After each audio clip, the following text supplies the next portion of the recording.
was one of the founders of psychoanalysis, which is a set of psychological theories and methods aiming to release repressed emotions and experiences. He made huge contributions to the fields of psychiatry, anthropology, archaeology, literature, philosophy, psychology, and religious studies. Jung's philosophy is called Jungian philosophy, and some of his most important books are Psychology of the Unconscious, Man and His Symbols, The Archetypes and the Collective Unconscious, Modern Man in Search of a Soul, The Psychology of the Transference, Memories, Dreams and Thoughts, and The Relations Between the Ego and the Unconscious. Jung's mentor was the famous psychologist Sigmund Freud. However, he split from him, founding his own school of psychology called analytical psychology. Analytical psychology focuses on the present as well as mythology, folklore, and cultural experiences, with the purpose of integrating the human consciousness. One of the most important aspects of this analytical psychology which Jung founded is the process of individuation. Jung considers the process of finding the self and realizing your potential as an important task in human development. To help you understand how to use Jung's teachings to realize your full potential in life, today we bring you 8 lessons that you can learn from the philosophy of Carl Jung. Number 1. Don't let others define you. Jung said, "The world will ask you who you are, and if you don't know, the world will tell you." Jung departed from Freud in many ways. One way was that he didn't consider that all psychological diseases come from some childhood traumas, or that he was not for the concept of the superego, which for Freud represents the voice of conscience, the voice of other people inside ourselves. It's formed in childhood based on what parents and educators told us regarding what's good and what's bad, and who we should be. Jung believed that the internal voice which demands us to behave in one way or another can have many different causes and isn't limited to biological ones or to past events from childhood or teenage years. Jung thought that our behavior is also influenced by future aspirations and by the way we see ourselves. When we don't have a realistic and positive outlook of ourselves and of our future, we're weaker, with less resistance to face the possible aggressions from other people or from the environment, and these can make us vulnerable to psychological diseases. The world constantly demands us to be in one way or another, and sometimes it gets aggressive with us, testing our limits. What we need to do is to diminish its voice and increase the voice of our own self. From the moment we're born, we're somehow forced to copy others, starting even before our school years. If your self is weak, then you'll listen to them. You'll do whatever others demand you to do. However, in time, you will grow bitter, full of resentment and regrets that you didn't follow your own way of being. Don't try to copy anyone, but rather reflect first on what you really value in life. Do you value more security or freedom? Are you more competitive or collaborative? Are you an explorer, or do you feel better following a routine schedule and so on? Don't pretend to be someone you're not. For example, don't try to force yourself to appear to be outgoing when in truth you're an introvert. This will only damage you in the long run. You need to always question yourself, who you really are, what your likes and dislikes are, and who you really want to be in the future. Only after you've been through this introspection would you know what actions to take and how to impose your will on the world, instead of letting the world overwhelm you with its demands. No matter your age, you should still invest effort in finding your own style, your own voice, your own behavior, and your own way to conduct your life. To live a good life, you need to live a life which represents you. Without knowing what makes you unique, you can't know what kind of activities you should pursue that can help you reach your true potential. Number 2. Understand your passions. In the words of Jung, a man who has not passed through the inferno of his passions has never overcome them. As one of the founders of psychoanalysis, Jung understood how important it is for his patients to have the courage to face the subconscious elements, which are usually repressed desires. For example, sexual desires or desires to harm somebody else, or a desire for performing an activity that can put you in an embarrassing situation. Only when we have this courage to face them can we heal ourselves from them. When we run away from what upsets us, what makes us uncomfortable or scares us, that thing will come back to haunt us even worse, affecting our behavior and increasing our anxiety. These subconscious elements are usually related to repressed desires or passions. We usually repress them because they're either immoral and unacceptable from society's point of view, or they're too overwhelming and we're not able to cope with them at all. When we have an aloof attitude towards life, when we're passive, reacting slowly to external events, avoiding social contacts, we're usually running away from our passions, or, in other words, from strong emotions which affect our behavior, especially when they're repressed. For example, you might have a passion for communicating with other people. You might have the potential of becoming a great public speaker, but you have a childhood trauma. One adult made fun of you and your way of speaking when you were a child, and this event made you fear opening yourself up to other people and risk being embarrassed again. The best way to heal from such anxieties and discover your real passions again is to practice more journaling, analyze your dreams, get to know yourself better, be more forgiving with yourself, make time for things you really care for, learn to overcome your fears step by step. Looking at the given example, you could take some lessons in public speaking and maybe discover just how talented you are and how unjustified your fear was. Get more in touch with what makes you feel alive and more knowledgeable about the inner workings of your inner passions. Number 3. Focus on who you want to be. To quote Jung, "I am not what happened to me. I am what I choose to become." Although Jung was deeply interested in mythology and even came up with the concept of collective unconscious, which is the part of our unconscious that's common to all human beings, deeply influencing us in many aspects of life without our awareness, he was for a stronger development of our conscious capabilities to decide our own fate. It's also possible that precisely because of knowing how vulnerable we are to the unconscious elements, Jung emphasized on the importance of choosing who we want to become and integrating all the unconscious elements into this identity, even the components of our immature psyche, for example, some attitudes that we picked up in childhood, like a constant desire for love and attention or the fear of abandonment. We need to integrate them over time into a well-functioning whole, which is our individuality. This process of integration Jung called individuation. What defines us is the end goal towards which we aim, this being the well-functioning whole, what we choose to become. Having a goal regarding the person we wish to become is extremely important for the good functioning of our psyche. If we don't know who we want to become, how we want to represent ourselves in the face of the world, we'll just go with the flow. One danger in living your life as it comes, without putting your will to work, without putting effort into thinking through when taking important life decisions, is that you might find yourself in a situation that completely copies a traumatic episode from your past. When we leave our life to the unconscious driver, it leads us back to something unresolved from early times, and it's usually a negative experience that we need to find an answer for. For example, if you come from a dysfunctional family in which you were neglected or perhaps even abused, if you just follow your instincts or your heart in choosing your life partner, you risk ending up in the same type of household, copying the same situation.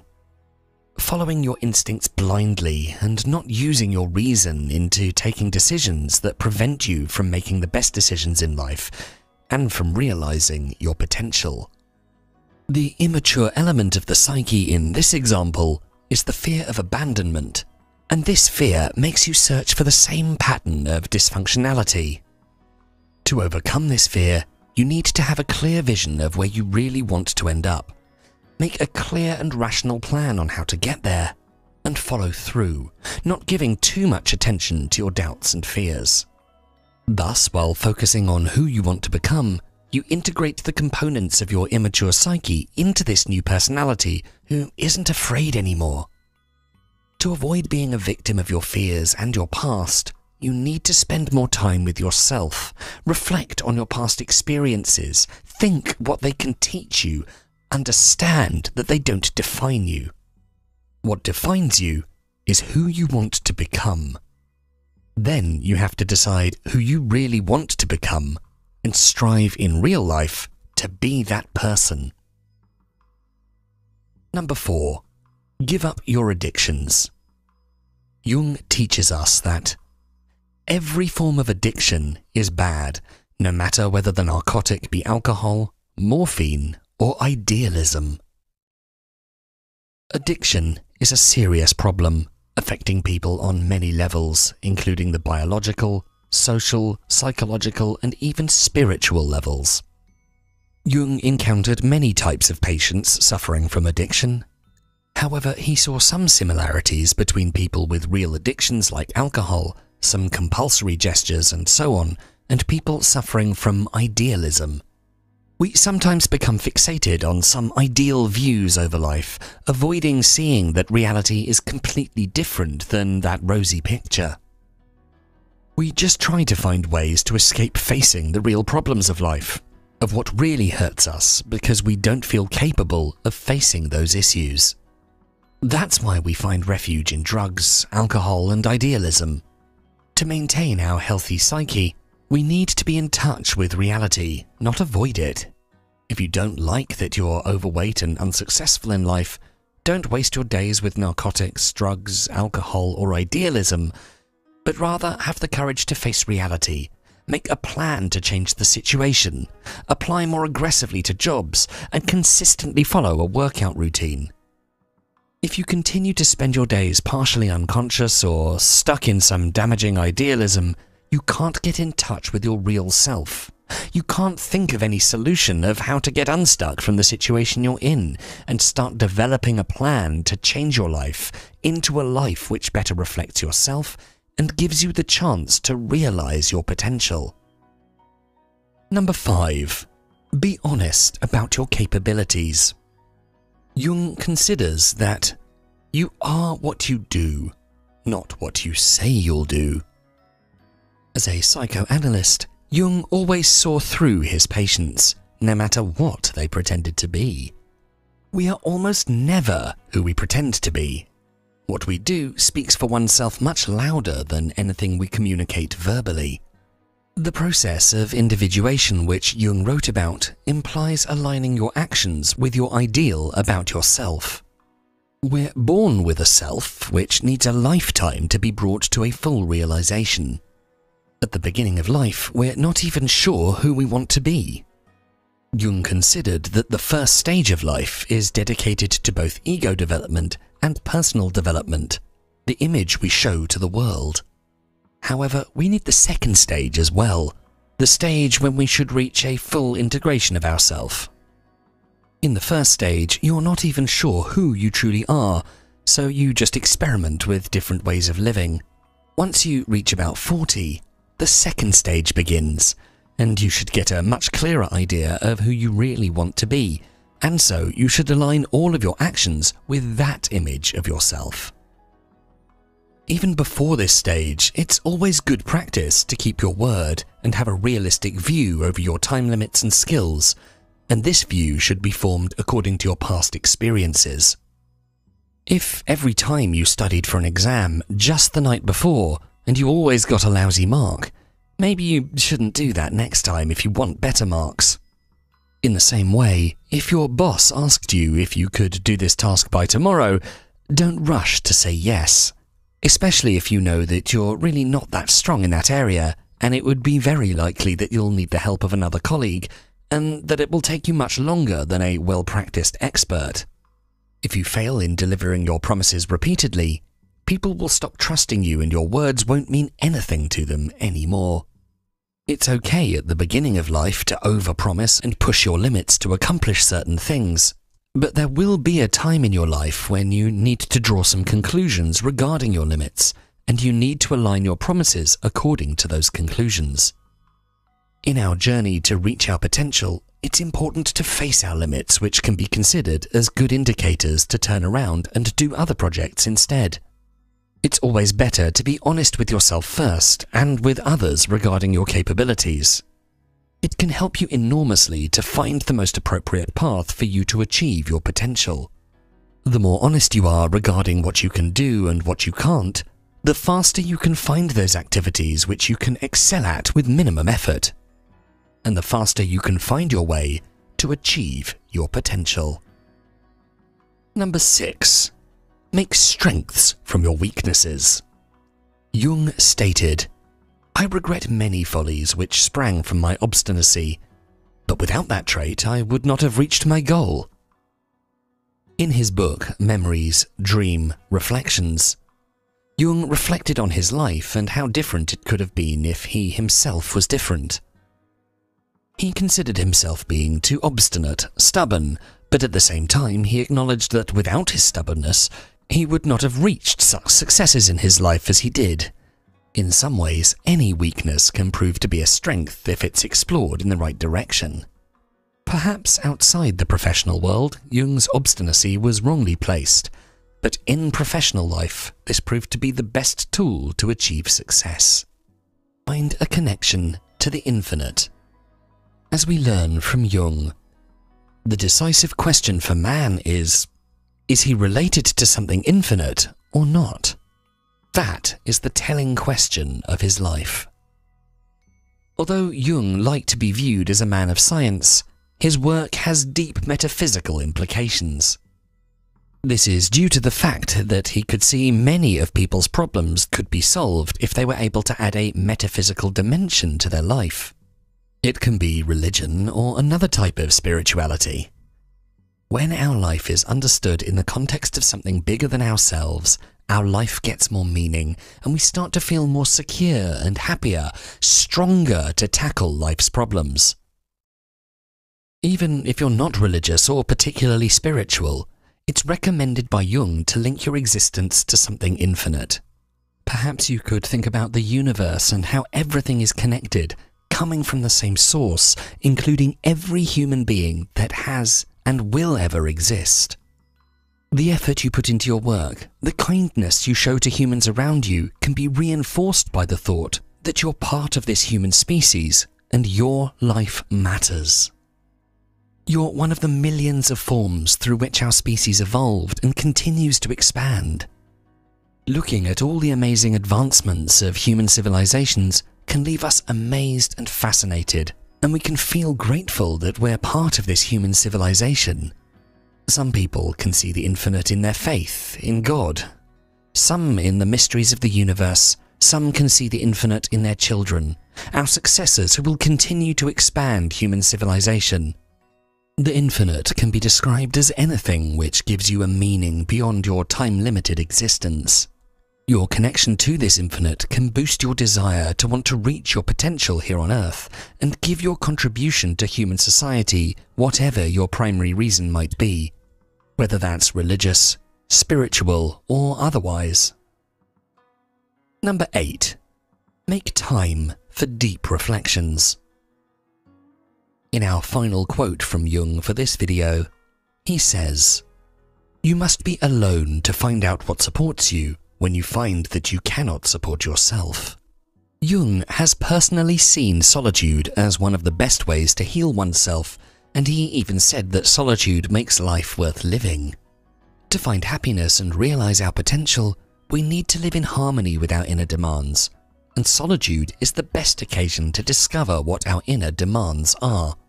This is especially true when you face difficulties in life and feel helpless. You should go into solitude to reflect on what can give you meaning in life, what can support you emotionally, and what steps you should take next to realize your true potential. Maybe a stroll by the lake can make you understand that life's beauty doesn't rely on how many bucks you have in your wallet or how many titles you hold, but on the happiness and the state of peace you feel when you have most of your affairs in order. That you perform in life those activities which make you feel happy and fulfilled, helping you realize your potential. Think of what activities make you happy. Don't hold back. Imagine money was no object. What truly makes you happy? Identify that, and you're now free to stop and think, to find ways to focus your energy on those activities which help you realize your potential. Realizing your potential is a journey, and solitude can provide moments of reflection that can help you assess how far you are on this journey and what you should do to advance more.